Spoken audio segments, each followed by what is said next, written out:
Assalamu alaikum everyone. I hope you are doing well. So today we are going to discuss some important tips and tricks in order to get good grades in CS 201 practical. ठीक है, तो अब हमने इसमें जो labs, इसमें इसके lab sessions या इसके जो क्विजेज़ होने हैं, मिड टर्म्स होने हैं, नहीं होने, फाइनल टर्म्स होने हैं, तो उनको कैसे प्रिपेयर करना है और प्रोग्रामिंग की प्रैक्टिस कैसे करनी है, ये सारा हमने देखना है इस वीडियो में. So let's get started.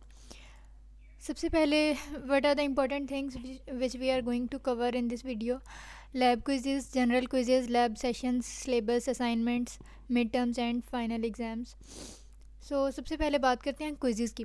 अब ये जो आपके पास सब्जेक्ट है CS201P, तो इस प्रैक्टिकल के क्रेडिट आर में क्या होना है कि आपके पास 16 तो लैब्स हैं, ठीक है, तो उनके 16 क्विजेज़ हैं डेफिनेटली. तो ये जो लैब क्विजेज़ हैं वो उन 16 क्विजेज़ की बात कर रही हूँ जो लैब क्विज़ 1, लैब क्विज़ 2 इस तरह से होंगे, ठीक है.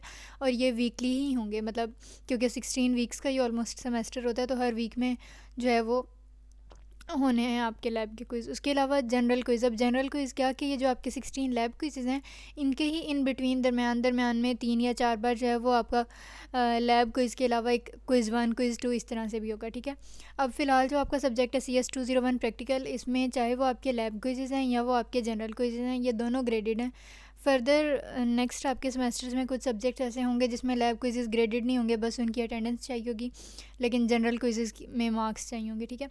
लेकिन फ़िलहाल ये जो आपका सब्जेक्ट है, इसमें इन दोनों की अटेंडेंस भी कंपलसरी है और 70% अटेंडेंस, 70% मार्क्स जो हैं वो इसमें लेने ज़रूरी हैं. तो मेक श्योर के बाकी सब्जेक्ट्स को कंपनसेट करते हुए आपने इन लैब क्विजेज़ और इन जनरल क्विजेज़ को जो है इस सब्जेक्ट में इग्नोर नहीं करना, क्योंकि बेशक ये 1 क्रेडिट आर का सब्जेक्ट है, लेकिन एट द वेरी एंड जब आपका टोटल रिजल्ट कैलकुलेट हो रहा होता है तो इसका काफ़ी ज़्यादा इम्पैक्ट होता है हमारे फाइनल CGPA पे, ठीक है.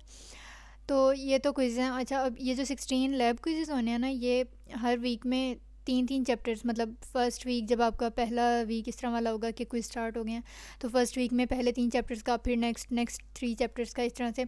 तो वो लग रहा होता है कि बहुत ज़्यादा आ रहे हैं, लेकिन if you will keep up your pace, अगर with the passage of time साथ साथ चैप्टर्स कवर कर लेंगे तो ये लैब क्विजेज़ आसान लगेंगे. उसके अलावा लैब सेशंस.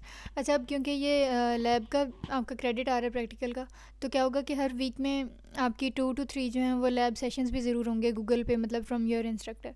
तो अब ये कितने ड्यूरेशन के हैं, या लेने हैं या नहीं लेने, मतलब इनका क्या बेनिफिट है क्या नहीं. तो देखिए, if you are a job holder person, तो अब क्या करना है कि जॉबियंस के लिए डेफिनेटली, क्योंकि टाइम मैनेज करना मुश्किल हो रहा होता है, तो अगर आपको लगता है कि आप जो है वो 1 to 2 आवर्स मैनेज कर सकते हैं, मतलब अपनी जॉब से लैब सेशंस के लिए, तो आई विल सजेस्ट कि जो 1-2 घंटे आपने अपनी जॉब रूटीन से मैनेज करने हैं लैब सेशन के लिए, वो उस लैब सेशन की जगह आप अपनी सेल्फ स्टडी पे फोकस कर लें. क्यों? क्योंकि अगर फॉर एग्जांपल अगर आपने कॉन्सेप्ट ग्रैस्प करना है, तो प्रोग्रामिंग और इस सिलेबस में जो हमारे पास C और C++ है, उसके लिए सेल्फ स्टडी है ऑनलाइन. अगर हम डिफरेंट रिसोर्सेज को एक्सप्लोर करके ख़ुद करेंगे तो कम टाइम में हम ज़्यादा सीख सकते हैं. लैब सेशंस में एक तो बाउंड होना पड़ेगा किसी स्पेसिफिक टाइम इंटरवल के लिए, और हाँ, लेकिन अगर आपकी कोई क्यूरी है जो आपने इंस्ट्रक्टर से पूछनी है, या कोई चीज़ नहीं समझ आ रही किसी कोड में और उनसे पूछना है, तो फिर लैब सेशन आप बेशक 15-20 मिनट के लिए ज्वाइन करें, टीचर से पूछें और दोबारा एग्जिट कर दें in order to save your time, ठीक है. Despite of all this, it all depends on your learning. अगर आपको लगता है कि आप पूरे पूरे घंटे 2 घंटे के लैब सेशंस वो अटेंड करके बहुत ज़्यादा अच्छा समझ सकते हैं, तो वेरी वेल एंड गुड, फिर आप ले लें. लेकिन आई विल सजेस्ट कि अगर ज़रूरत है तो ले लें, अदरवाइज सेल्फ स्टडी पे ज़्यादा फोकस करें. इस सब्जेक्ट के लिए प्रैक्टिस जितनी हो सकती है बस वो करें. अच्छा, अब उसके बाद आ गया सिलेबस. अब 45 चैप्टर्स हैं. अब ऐसे चीज़ का मिड टर्म तो होना नहीं है, ठीक है. अब सिलेबस कैसे कवर होगा कि पहली बात तो ये कि अगर क्योंकि इसका मिड टर्म नहीं होना, तो आपने दरमियान में ये नहीं सोचना कि अभी मिड टर्म नहीं होना तो एंड तक इसको ड्रैग करते जाएँ कि फ़ाइनल्स में आके पढ़ेंगे. ऐसा नहीं है. क्यों? क्योंकि जो आपका CS201 का सब्जेक्ट है और जो इसका ये प्रैक्टिकल वाला क्रेडिट आ रहा है, तो ये दोनों रेजोनेट करते हैं सिलेबस में एक दूसरे के साथ. मतलब ऑलमोस्ट जो आपके वहाँ पे चैप्टर्स और लेक्चर्स चल रहे होंगे वही यहाँ पे चल रहे होंगे, और यूनिवर्सिटी वाले लेक्चर्स तो वैसे ही एग्जैक्टली सेम है. और डेफिनेटली क्योंकि लेक्चर सेम है तो उनका सिलेबस भी सेम है.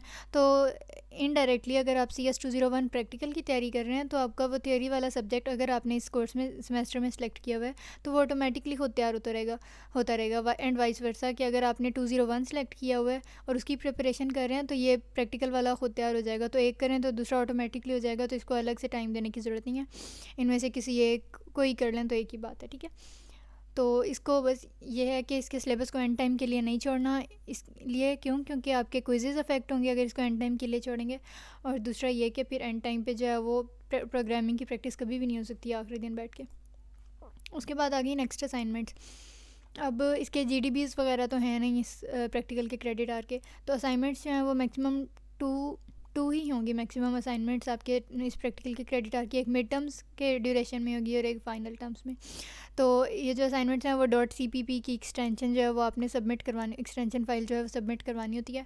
और .cpp की एक्सटेंशन फ़ाइल जो है वो dev C++ में मतलब सारा कोड करके उसकी कोड फाइल जो है सोर्स फाइल वो आपने अपने LMS पे जाके सबमिट करवानी होती है। और 2 इसकी असाइनमेंट्स होंगी और प्रोग्रामिंग से रिलेटेड ही हैं।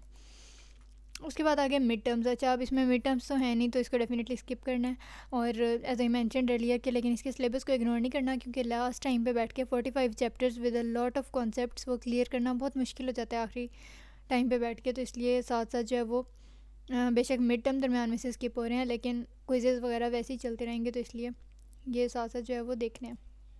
अच्छा, अब उसके बाद फ़ाइनल टर्म। अब फ़ाइनल टर्म का जो सिलेबस है इसका वो डेफिनेटली, अब क्योंकि मिड टर्म तो होना नहीं है इसका, तो 1 to 45 चैप्टर्स जो हैं वो इसके फ़ाइनल टर्म्स में इंक्लूडेड हैं। ठीक है, अब क्या है कि अब पूरा साल पूरा सेमेस्टर जो है वो आपने dev C++ में अगर इसकी प्रैक्टिस की है तो वहाँ पे जो आपका एग्ज़ाम सॉफ्टवेयर है वहाँ पे dev C++ अलाउड नहीं होता फ़ाइनल टर्म्स के लिए। और इसमें किस तरह के क्वेश्चंस आते हैं इसी तरह जैसे 201 में आते हैं। फॉर एग्जांपल कोई प्रोग्राम का कोड जो है वो आपको इनकम्प्लीट दिया होगा, उसको कंप्लीट करना है, या कोई सिंटेक्स का एरर है प्रोग्रामिंग में वो आपने बताना है कि यहाँ पे क्या एरर आएगा या क्या होगा, या कोई आउटपुट आपने बतानी होगी, या कोई लूप चला के लूप रन करके उसका आंसर आपने एक्सपेक्टेड देना होगा। तो इस तरह की चीज़ें। तो अब इसकी प्रिपरेशन, अब क्योंकि ये रिसेंटली 2-3 सेमेस्टर्स पहले ही इसका प्रैक्टिकल वाला क्रेडिट आर स्टार्ट हुआ है, तो 201P के नेम से तो आपको ज़्यादा मतलब पास्ट पेपर्स वगैरह नहीं मिलेंगे। ठीक है, तो अब इसका बैकअप प्लान ये है कि अगर आपको वेबसाइट्स पे डिफरेंट जो है गूगल से वो नहीं मिल रहे इसके फ़ाइनल टर्म के पेपर्स, तो देखें अब इसका और इसके थियोरी का पेपर और इसका सिलेबस तो ऑलमोस्ट क्या सारा सेम ही है। तो अगर हमने 201 की थ्योरी अगर आपने ठीक से अच्छे से की हुई है ना प्रिपेयर, तो आपका ये प्रैक्टिकल वाला भी अच्छे से हो जाएगा। तो अगर आपने इसके फ़ाइनल टर्म के पास्ट पेपर्स फाइंड आउट करने हैं तो आप 201 की कर लें, एक ही बात है, दोनों में एक ही कॉन्सेप्ट है। ठीक है, उसमें भी ज़्यादा थियोरेटिकल क्वेश्चंस तो आते नहीं हैं, प्रोग्रामिंग से रिलेटेड ही आते हैं और यहाँ पे भी। और दूसरी बात ये कि 201P प्रैक्टिकल का जो पेपर है वो थोड़ा सा टफ होता है एज़ कम्पेयर टू थ्योरी। क्योंकि इसमें इन्होंने ज़्यादा ही प्रोग्रामिंग के कॉन्सेप्ट्स को जो है वो किया होता है, like pointers, arrays and all that stuff. तो इसकी की यही है कि डे 1 से आप प्रैक्टिस कर रहे हैं। अगर फिर भी कुछ टाइम अब आपका स्किप हो गया तो थोड़ा सा ही टाइम है मिड टर्म्स होने में, एंड देन फाइनल्स हो जाएंगे exactly 1 month and I guess 20 to 25 days के बाद। तो अपनी पेस जो है वो सही से रखें, एंड टाइम पे कंपनसेट करना और कवर अप करना बहुत मुश्किल हो जाता है, इसलिए साथ साथ प्रैक्टिस करते रहें। अब लैब क्विज़ेस पे जितना फोकस करेंगे ऑटोमेटिकली आपके फ़ाइनल टर्म्स की भी तैयारी हो जाएगी और 201 की भी हो जाएगी। और वहाँ पे dev C++ तो अलाउड नहीं होता, तो सिर्फ आपने कॉन्सेप्ट ही यूज़ करना होता है, क्योंकि dev C++ तो आपको बेसिकली बता रहा होता है कि इस लाइन में ये एरर है, इसमें ये, तो थोड़ा सा आइडिया हो जाता है कि हाँ प्रोग्राम में ये हो रहा है। और रन करके भी देख सकते हैं कि क्या आउटपुट आ रही है। लेकिन पेपर में ऐसा कुछ नहीं होता, वहाँ पे सिर्फ आपके पास सिंपल एक टेक्स्ट बॉक्स ही है जिसमें आपने आंसर जो है वो अपना लिखना है। तो अगर कॉन्सेप्ट्स क्लियर होंगे तो इजीली हो जाएगा। ठीक है, और कॉन्सेप्ट्स कहाँ से क्लियर होंगे, ये CS201 में भी हमने इसकी प्रिपरेशन वीडियो जो थी उसमें डिस्कस किया था। काफ़ी सारी वेबसाइट्स हैं like W3 school, Geeks for Geeks, उसके अलावा यूट्यूब चैनल्स में कोड विद हैरी, और इस तरह से कंप्यूटर के अगर कोई कॉन्सेप्ट लेने हैं तो Gate Smashers and all that, इस तरह से काफ़ी सारे चैनल्स हैं। तो आपको जो कन्वीनियंट लगता है you can go for that source. And that was all about CS201 practical credit hour. अगर कोई कन्फ्यूजन रह गई हो तो you can drop a comment, and if you are new to my channel then don't forget to subscribe and share it with your students and fellows as well. Thank you.